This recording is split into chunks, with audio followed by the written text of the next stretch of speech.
Assalamualaikum warahmatullahi wabarakatuh. Hello everyone, I am Dian Prasetyawati. I'm here to present evaluating teaching and learning process.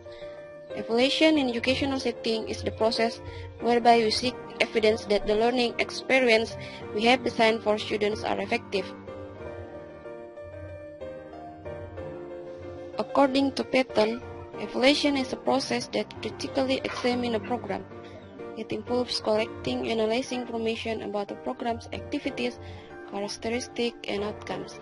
The purpose is to make judgment about a program, to improve the effectiveness, and to inform programming decisions. The purpose of teaching and learning evaluation is to gather information which form the basis to determine the level of progress, development, and achievement of students' learning, and teachers' teaching effectiveness as well. Moreover, later we will discuss about the function and the purpose, the objective, the procedure, the principle of evaluating teaching and learning process, and the last is about types of evaluation. The first part is the function and the purpose of evaluating teaching and learning process. There are two functions and the purpose of evaluating teaching and learning process. The first one is for development and the second is for accreditation. For development, conducted when the results of the evaluation are used as the basis for development of teaching and learning activities, while for accreditation, implemented if the result of the evaluation of learning activities are used as the basis for accreditation of educational institution. The second part is the objective of evaluating teaching and learning process. According to Arikunto, there are three kinds of objectives in evaluating teaching and learning process. They are raw input, instrumental input, and environmental input. Raw input consists of the student's ability, interest, attention, motivation, learning habits, and the student characteristic.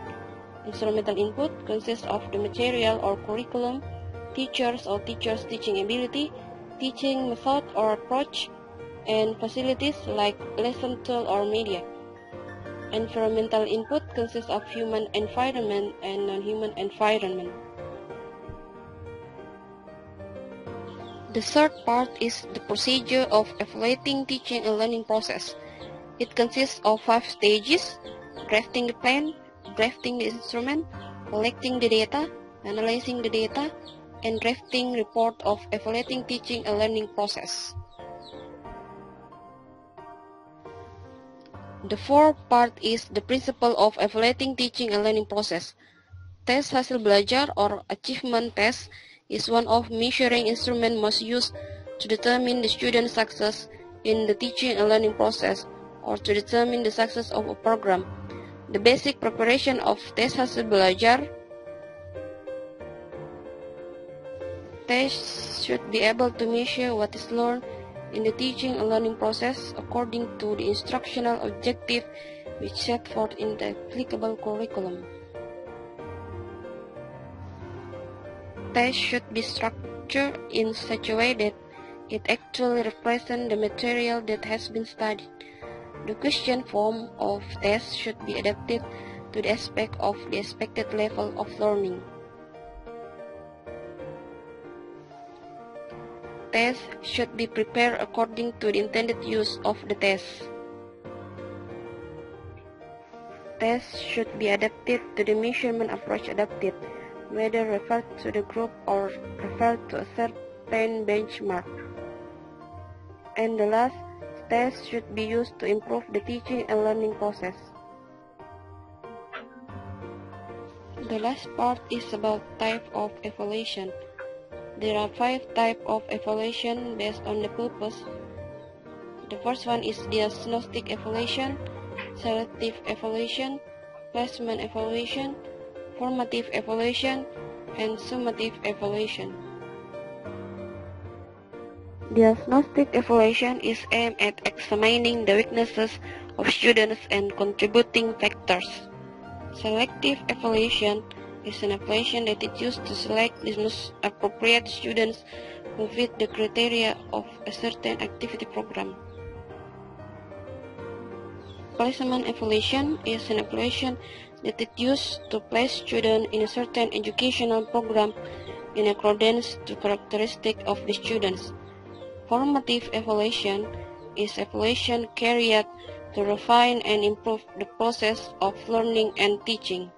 And the last, summative evaluation is an evaluation conducted to determine the outcomes and the progress of students' work. The last section is conclusion. Evaluation is the process of describing, collecting, and presenting useful information for consideration in decision making. The purpose of teaching and learning evaluation is to gather information which form the basis to determine the level of progress, development, and achievement of students' learning, and teachers' teaching effectiveness as well. Evaluating teaching and learning process includes measurement and assessment activities. This is the end of my presentation. Thank you very much for watching. Assalamualaikum warahmatullahi wabarakatuh.